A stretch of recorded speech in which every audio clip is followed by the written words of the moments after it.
नमस्कार मंडळी, आज आपण बनवूया फ्रेंच फ्राईज. एकदम छोटीशी आणि सिंपलची अशी रेसिपी, इन्स्टंट खाण्यासाठी एकदम एकदम लहान मुलांची आवडती झटपट बनणारी रेसिपी म्हणजे फ्रेंच फ्राईज. आणि सगळ्यात महत्त्वाचं म्हणजे वाटणारा मॉडर्न स्टाईलचा पदार्थ. चला तर मग बनवूया. 2 बटाटे घेतलेत, ते मस्तपैकी वरून साल वगैरे काढून घेऊया. त्याला आधी व्यवस्थित कोंब वगैरे आलेले असेल तर ते पण काढून घेऊया. आणि हा बटाटा असा पूर्ण सोललेला हा असा दिसतोय बघा, कसा टकला. आणि आपण आता ह्याचे काप करून घेणार आहोत. तर चारी बाजूने आधी आपण गोलसर ते निघून काढण्यासाठी ना व्यवस्थित ते चारी बाजूने थोडे थोडे कट करून घेऊया. आता हे कट केलेले आपल्याला सरळ ह्याचे बरोबर असे लांबसर आकाराचे तुकडे करून घ्यायचे आहेत. त्याच्यासाठी मी कसं कटिंग करते बघा. पहिला असं कटिंग करून घेतलं, परत एक एक सिंगल घेऊन आता आपण कट करणार आहोत. ठीक आहे, म्हणजे जेणेकरून असं त्याला बरोबर स्क्वेअरमध्ये चौकोनी आकार असा दिसला पाहिजे त्याचा. हे बघा, असं व्यवस्थित कट होतात, म्हणून तसे बनवून घ्यायचे. आता ह्या दोन्ही बटाट्याच्या कापचे आपल्याला हे असे बनवून घ्यायचे आहेत. तर घेऊयात बनवून तसं. तर बघा मी कशी कट करते. जर आपल्याकडं ह्याचं जर बटाटे म्हणजे तर हे कट करायची मशीन नसते, मशीनमध्ये केलं तरी चालेल किंवा चाकून असं केलं तरी भारीच आहे. खूप छान आकार येतो, त्यामुळे असा काही प्रॉब्लेम येत नाही.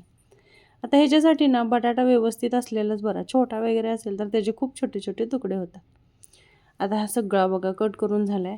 आता ह्याला मस्त 1-2 पाण्याने स्वच्छ धुवून घेऊयात. हे बघा हा असा, म्हणजे बटाट्याला कसं पाण्यात घातलं ना की असं हा वेगळं म्हणजे धुवून काढावाच लागतो आपल्याला. तर असा धुवून काढूया मस्तपैकी. आणि आता ह्याला ठेवूयात साईडला. आता हे आपण काय करणार आहे, परत एकदा पाण्यात घालून हा बटाटा धुवून काढणार आहोत. त्यासाठी मी अजून एकदा धुतला आहे. बघा हे आता पाणी आपलं व्यवस्थित दिसते. आता आपण काय करूया, एक तांब्याभर पाणी घेतलं, ते उकळायला ठेवले. त्याच्यामध्ये 1 चमचाभर मीठ टाकायचं आहे. अति पण नाही टाकायचं आणि कमी पण नाही टाकायचं आहे. मीठ मापात टाकायचं आहे, जेणेकरून आत्ता जे आपण मीठ टाकणार आहोत ना तेच मीठ बटाट्याला लागणार आहे. त्यामुळं मीठ मापात टाकायचं. पाण्याला चांगली उकळी येऊ द्यायची आहे बघा. चांगली उकळी यायला लागलेली दिसली की त्यानंतर त्यामध्ये आपल्याला जो आपण कापून घेतलेला बटाटा आहे तो टाकायचा आहे. आणि पाण्याला उकळी आल्याशिवाय बटाटा टाकायचा नाही. गार पाण्यात टाकल्यावर पण थोडं वेगळं होतं. पाण्याला उकळी फुटू द्यायची आणि मग बटाटा त्याच्यात टाकायचा. आता हा बटाटा ना आपल्याला जास्तीत जास्त म्हटलं तर एक 3 ते 4 मिनटं बास आहेत. आणि खूप लो फ्लेम करायचा नाही, मिडियम फ्लेमवरती 3 ते 4 मिनटं आपल्याला हा बटाटा वाफलून घेतल्यासारखा घ्यायचा आहे. फक्त 3 ते 4 मिनटं, याच्यापेक्षा जास्त नाही ठेवायचा. ह्याच्यापेक्षा जास्त आपण ठेवला ना तर तो बटाटा मऊ होतो आणि व्यवस्थित होत नाही. त्यामुळे आपल्याला हा असा ठेवायचा आहे. आता हे 3 ते 4 मिनटापर्यंत असंच ठेवायचं आहे. हे बघा, जसं जसं पाणी गरम होईल तसं तसं ह्याला साईडून असे छोटे छोटे बबल्स येत आहेत.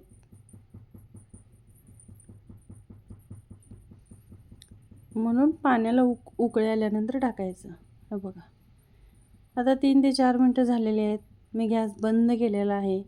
आणि हा बटाटा आपल्याला कसा दिसतोय बघा, गरम गरम अशी वाफ निघत आहे. बघा, एकदम गरम, खूप गरम, त्यामुळे असं दिसते. आता आपण काय करणार आहे, यातून कशाच्या पण सहाय्याने किंवा झाऱ्याच्या सहाय्याने एका कापडावरती हे डायरेक्ट काढून घ्यायचं आहे आपल्याला. कारण ह्याचं पाणी नितळणं जास्त गरजेचं आहे. त्यामुळे एखादं सुती कापड घ्यायचं, त्याला एखाद्या प्लेटमध्ये किंवा ताटामध्ये पसरवायचं आणि त्याच्यामध्ये हे काढून घ्यायचं आहे आपल्याला सगळं. हे बघा, आता हे आपण काढून घेणार आहोत. आणि आता हे आपण काढून घेतलेलं जे आहे ह्याला एकतरी आपण असं करू शकतो की थोडंसं गार होऊ देऊन परत एक अर्ध्या तासासाठी वगैरे आपण फ्रीजला ठेवू शकतो. जर तसं नसेल तर असंच पसरवून ना एक कमीत कमी अर्धा पाऊण तास ठेवून द्यायचं. आता मी कढई ठेवली, कढईमध्ये तेल गरम करायला ठेवलं होतं. आता ह्याच्यामध्ये आपण ते बटाटे टाकूयात आणि तळून घेऊयात. हे जे बटाटे आपण डायरेक्ट विदाऊट काय न म्हणजे त्याला लावता जर आपण तेलामध्ये परतून घेत असेल तर हा बटाटा आपल्याला, हे फ्रेंच फ्राईज आपल्याला उपवासालाही चालतं. पण जर अति कुरकुरीत आणि आपल्याला एकदम असं म्हणजे जर स्नॅक्ससाठी पाहिजे असेल ना, तर त्यावेळेस आपल्याला ह्याला थोडंसं तांदळाच्या पिठामध्ये किंवा कॉर्नफ्लोअरमध्ये सुद्धा हे थोडेसे बटाटे हे करून टाकले ना, तरी खूप कडकपणा येतो. पण ते फ्रेंच फ्राईज आपल्याला उपवासाला चालत नाहीत. मोस्ट ऑफ द काही वेळेला आपल्याला बाहेर गेल्यावर तसं होतं, की कुरकुरीत फ्रेंच फ्राईज असतं. आपल्याला वाटतं फ्रेंच फ्राईज ते आहे. पण ॲक्च्युली ते फ्रेंच फ्राईज उपवासाला पण चालत नाहीत. कारण का त्याला कॉर्नफ्लॉवर किंवा तांदळाच्या पिठामध्ये थोडंसं हे मिक्स करून घेतल्यामुळं त्याला वरून कुरकुरीतपणा येतो. आणि हे जर आपण असं तळलं गेलं ना डायरेक्ट, हे थोडेसे मऊ होतात बरं का, डायरेक्ट खूप कुरकुरीत नाहीत होणार. होतात, पण कसं ह्याला पण तळले वगैरे होतो, एवढं होत नाही. पण जसं कॉर्नफ्लोअरचं पीठ लावल्यावर जे कुरकुरीतपणा येतो ना, त्याच्यापेक्षा थोडासा ह्याला कमी असतो. पण हे फ्रेंच फ्राईज आपल्याला उपवासाला चालतात. आता हे जसं आपण तळून घेतोय ना, असे सगळे फ्रेंच फ्राय आपल्याला तळून घ्यायचे आहेत. बघा. थोडासा सोनेरी कलर आलेला दिसला, की आपण हे काढणार आहोत.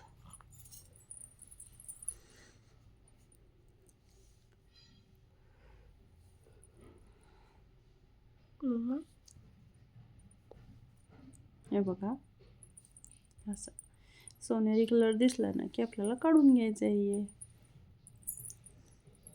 तेलाचा गॅस पण मीडियम फ्लेमवरती आहे, लो फ्लेमवरती नाही.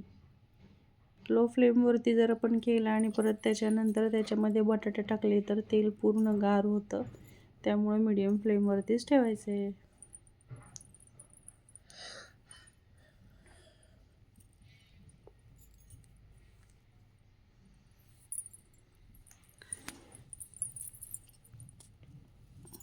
तुम्हीसुद्धा दोन्ही पद्धतीने एकदा ट्राय करून पहा.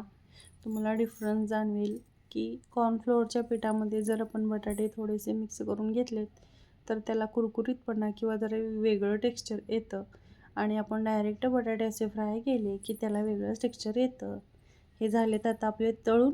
आता घेऊयात सॉस आणि सॉससोबत फ्रेंच फ्राईज आपण खाणार आहोत. हे बघा, सॉससोबत किंवा लहान मुलांना कोरडेच असेच खायला दिले तरी उत्तम. व्हिडिओ कसा वाटला नक्की सांगा. आवडल्यास लाईक, सबस्क्राईब आणि शेअर करा.